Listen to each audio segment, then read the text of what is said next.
While we're all waiting patiently for Sony to announce the specs of the PlayStation 5, it was GameStop who would let the cat out of the bag. Yes, you heard us right, GameStop. If you go to sign up for PS5 info on the GameStop website, you'll see a list of impressive specs. If GameStop has all this info, then a PS5 announcement from Sony is imminent, right?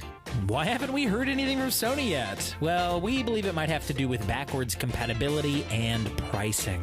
It's truly a mystery and one that we'll do our best to solve in this video.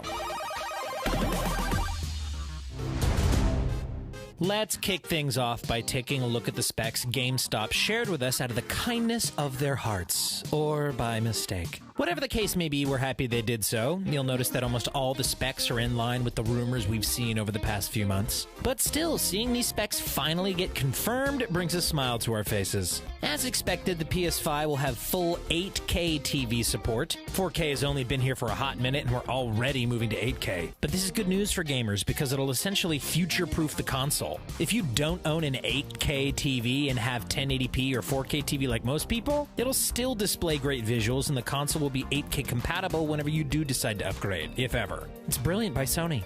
The console will come with a bespoke 8-core AMD chipset, which is just a fancy way to say a custom 8-core AMD CPU, and a GPU that will allow for ray tracing. For those of you who don't know, ray tracing is an effect that we're starting to see in big-budget Hollywood blockbusters more and more these days. And it's even beginning to appear in high-end PC processors and the NVIDIA RTX gaming line. Ray tracing would improve the visuals and make games more lifelike, since it mimics the way light moves and bounces off of objects. It's an awesome feature that we've wanted in our video games ever since we learned it was a thing. The PS5 will also support 3D audio. This means that when playing PS5 games, it'll feel like the sound is coming at you from above, from behind, from the side, everything, which is awesome. It'll be all over soon. You don't know what you're up against. I have a pretty damn good idea. We kind of have this feature in games now, but it's very artificial. 3D audio is more immersive and will give us some more accurate cues and clues. It would be like playing with a virtual surround sound gaming headset, but all the time.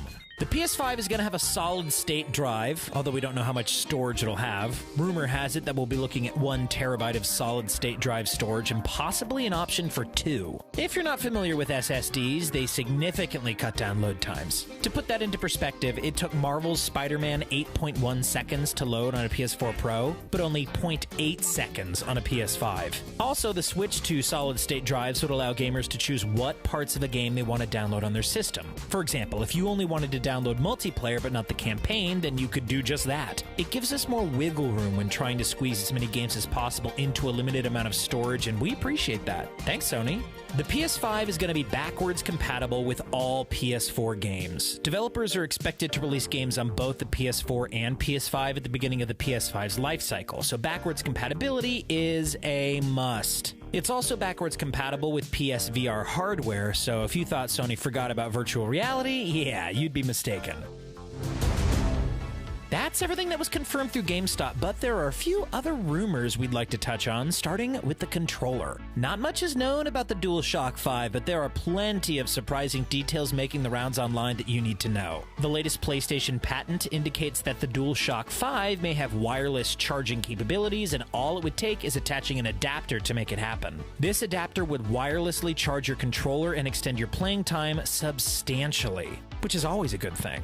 It's so annoying to actually have to get your butt off the couch every once in a while and charge your controller when it dies, but with this adapter, you won't have to. It'd be a godsend. Supposedly, the DualShock 5 will also double as a Fitbit and keep track of your vitals while playing, including your heart rate and sweat secretion. Yup, it'll tell you how much you sweat when playing, which is something you probably don't even want to know. Lastly, we have to talk about the microtransaction patent. Essentially, Sony wants to offer player-specific in-game solutions, which can involve simple tips and tricks to help you out. That would have been fine, but it also includes microtransactions, which isn't fine. So, for example, if you're stuck on a boss, you could ask the console how to beat the boss, and the AI will come up with some tips that could help you with prompts like, 60% of players like you defeated the boss using resource X. It'll then ask if you want to purchase resource X, which we're not a fan of. We hope that Sony scraps this feature, or that we could at least turn it off so we don't have to deal with annoying notifications all the time. Whew, that was a lot of info to take in, but that's essentially everything that we know about the PS5 and all its features. It's funny that we know so much about the console, but so little at the same time, right? You know, because we still don't know why it's taking Sony so damn long to finally reveal the PS5 in the first place. All we've had are leaks and rumors about the specs and features of the console, and we'll be taking another dive into the rumor mill to answer that next burning question. We spent hours looking through the rumors and talking to all the people we know at Sony, which is no one, and we've come up with a few possible reasons as to why Sony has kept mum on anything and everything regarding the PS5. According to Bloomberg, Sony is struggling with the price of the PS5. It's estimated that the console could cost Sony $450 per unit, which is $70 more than the PS4 cost back in 2013. Sure, inflation is definitely involved in the price, but it's not the only reason for the high cost. It's rumored that Sony's having trouble securing enough DRAM and flash memory to mass produce the console, which is a major issue because you need parts to sell consoles, obviously. It's just the way it works. But what's mainly responsible for the rumored high cost of the PS5 is that it's using a very expensive cooling system. Due to all of this, the PS5 is rumored to be priced at around $470 to $500. Supposedly, Sony wants to release the console for less than $500, but if it costs around $450 to make, they might not have a choice. Back in the PS3 days, a report came out saying that the console cost more for Sony to make than what they sold it for. So regardless of whether that report is true or not, we doubt Sony would want to lose money with each PS5. After all, they may have learned their lesson from the PS3. If that's the case, then Sony may be preoccupied with trying to cut costs and make their console more affordable to produce, which is why we haven't heard anything from them.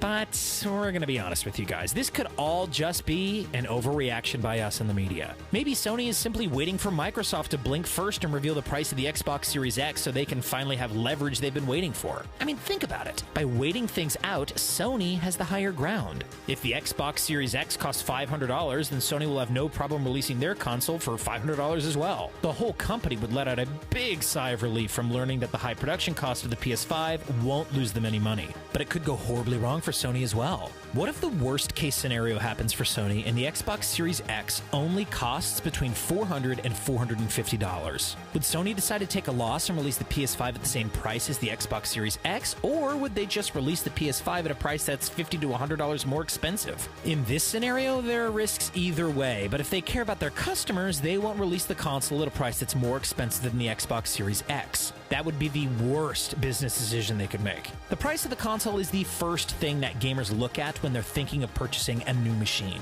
We all work hard for our money, so Sony making their console more expensive than the Xbox Series X could really turn gamers off, regardless of whether or not they already own an Xbox One or PS4. Now, if you're really invested in the Sony ecosystem, then you're going to choose the PS5 no matter what, and we don't blame you, but cash-strapped gamers might make the switch to the Xbox Series X, and we wouldn't blame them either. Then there's the whole backwards compatibility issue. Like we said earlier, the PS5 is going to be backwards compatible with all PS4 games and PSVR hardware. On the other hand, the Xbox Series X is supposed to be backwards compatible with not only Xbox One games, but Xbox 360 and original Xbox games as well. That's 4 generations of gaming! Maybe the reason why Sony hasn't revealed the PS5 yet is because they're trying to expand their backwards compatibility to rival the Xbox Series X. They may be working on a way to also play PS1, 2, and 3 games on the PS5. That would be 5 generations of gaming. And that's how you start a console war. We hope Sony makes it happen and eventually announces full backwards compatibility for the console. Microsoft also recently announced Smart Delivery, which would allow you to buy a game once and play it on whatever console it's compatible with, whether it's for Xbox One or Xbox Series X. So for example, if you buy a game on Xbox One with Smart Delivery and eventually upgrade to the Xbox Series X, you'll be able to play the same game on Xbox Series X for free, essentially giving the console forwards compatibility. As of yet, we've heard no such thing from Sony, but we hope they announce something similar to Smart Delivery when they eventually reveal the console. We definitely don't want to have to buy a new version of a game we already own, or exchange that game and lose the PS4 version to upgrade to the PS5. Those aren't ideal scenarios. Right now, all the specs of the two consoles are pretty much on par with each other. They're both going to be almost as powerful as high-end gaming PCs, so if anything, it's going to be up to the price and features to set one console apart from the other. If Smart Delivery, backwards compatibility, compatibility and the price of the Xbox Series X all have the PS5 beat, then Sony might be in some trouble this upcoming generation, but we believe in them. The only time we remember Sony letting us down is with the launch price of the PS3, but they've gotten plenty of things right since then, so we're not too worried. All we know for sure is that we're beyond excited to see how the heavyweight title bout between the PS5 and Xbox Series X unfolds. And that's everything we know about the PS5 and why it's taking so dang long for Sony to release information on the console. We hope they're just waiting for Microsoft to make the first move. Let us know what you think in the comments section below, and don't forget to subscribe to The Gamer for more gaming videos. Thanks for watching. We'll see you next time.